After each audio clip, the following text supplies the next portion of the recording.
Dominus vobiscum.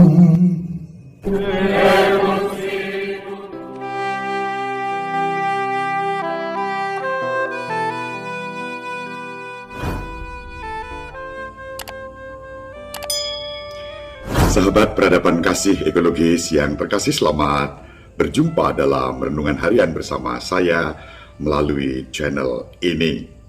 Semoga Tuhan melimpahkan rahmat dan berkat kepada panjenengan semua bersama seluruh anggota keluarga dimanapun berada, selalu dianugerahi kesehatan, kebahagiaan, semua yang baik yang panjenengan rindukan berkenan pada Tuhan menjadi berkat untuk panjenengan. Dan panjenengan juga menjadi berkat bagi sesama umat dan warga masyarakat dimanapun berada.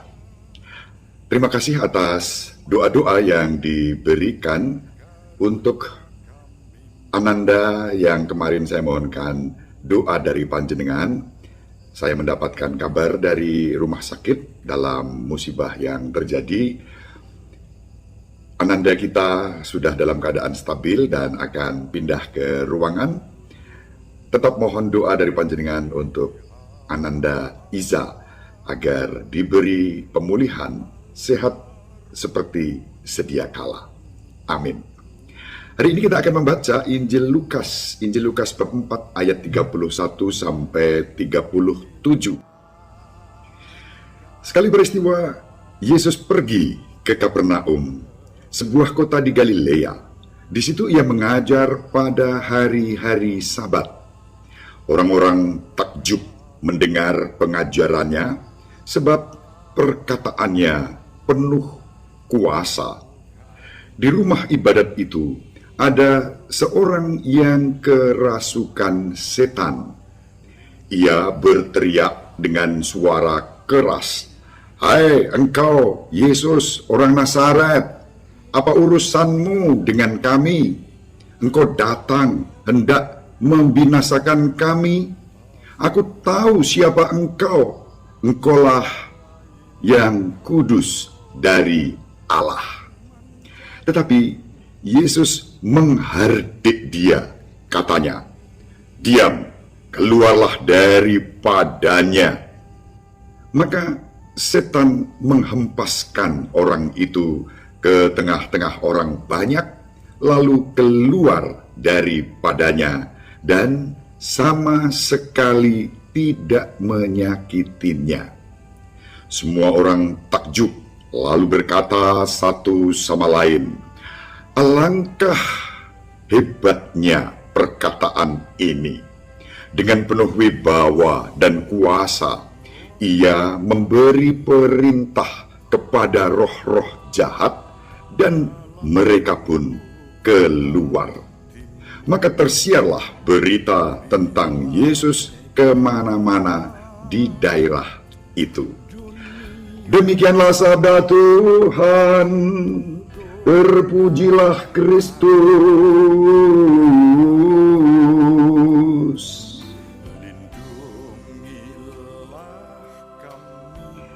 Sahabat peradaban kasih ekologis yang terkasih dalam Kristus, dikatakan di dalam Injil pada hari ini, Yesus berbicara dengan penuh wibawa dan kuasa. Wibawa dan kuasa itu yang saya imani bersama gereja sebagai otoritas kerahiman Allah. Orang-orang di sinagoga di Kapernaum takjub karena Yesus berbicara dengan otoritas itu. Mereka takjub. Kata takjub dipergunakan 2 kali di dalam perikop ini sebagai ekspresi dari orang-orang yang mengalami perjumpaan dengan Kristus yang dengan penuh otoritas kerahiman Allah menguasai dan mengatasi roh-roh jahat. Di mana letak otoritas Yesus? Yesus tentu saja tidak suka memerintah dengan gaya kekuasaan duniawi. Semua yang dikatakan Yesus adalah sabdanya yang mengalir dari otoritas kerahiman Allah. Ia melampaui sekadar keajaiban manusiawi karena seluruh hidupnya berakar dan berasal dari sikapnya yang dipenuhi kerahiman Allah oleh sebab roh Allah ada padanya. Orang-orang secara alami cenderung percaya dan menaati Yesus karena sabda dan perintahnya begitu benar dan baik, penuh belas kasih sebagai ekspresi otoritas kerahiman Allah. Bahkan kita percaya saat Yesus menyatakan dirinya sebagai jalan, kebenaran, dan hidup seperti dicatat dalam Injil Yohanes bab 14 ayat 6. Yesus bersabda, "Akulah jalan, kebenaran, dan hidup." Sabda ini serupa disampaikan dengan otoritas kerahiman Allah. Dan biasanya yang resisten dengan otoritas itu adalah orang-orang Farisi, ahli-ahli Taurat, imam-imam kepala yang selalu dikuasai egoisme dan arogansi. Maka mereka cenderung menolak untuk mempercayai Yesus. Oleh karena itu, untuk menerima Yesus dengan otoritas kuasa kerahiman Allah dibutuhkan keterbukaan dan kerendahan hati. Dan dengan itu kita menerima Yesus dan percaya kepadanya dengan seluruh otoritas kerahimannya sebagai putra Allah.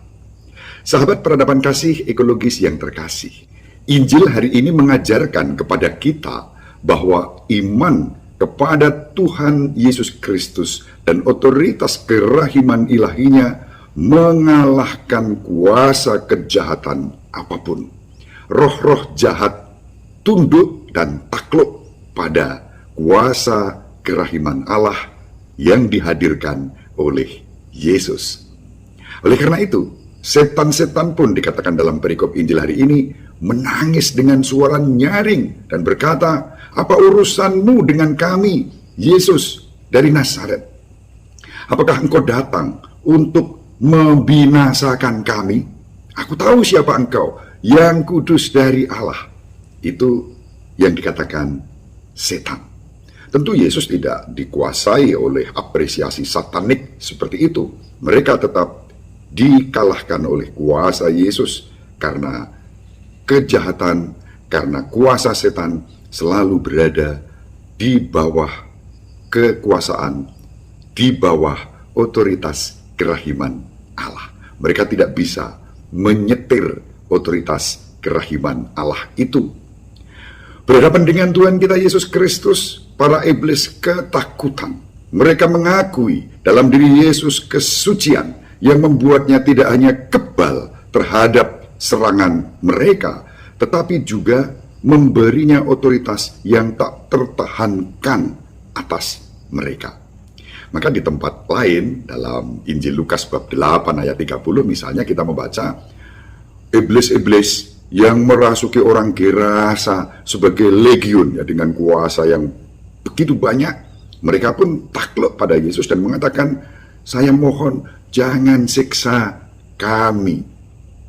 Mereka tidak berdaya di hadapan Tuhan kita Yesus Kristus. Maka sebagai murid Kristus, kita tidak perlu takut pada iblis dan kuasa setan, serta kuasa-kuasa roh jahat apapun bentuknya. Karena sebagai pengikutnya, sebagai pengikut Yesus Kristus, kita telah dipersatukan dengan Kristus melalui kasih karunia sakramen-sakramen yang dianugerahkan kepada kita. Mulai dari sakramen baptis, sakramen ekaristi, sakramen tobat, sakramen pengurapan untuk orang sakit, sakramen krisma atau penguatan, suami istri yang menikah di dalam Kristus dan gerejanya sebagai orang-orang yang dibaptis menerima sakramen perkawinan.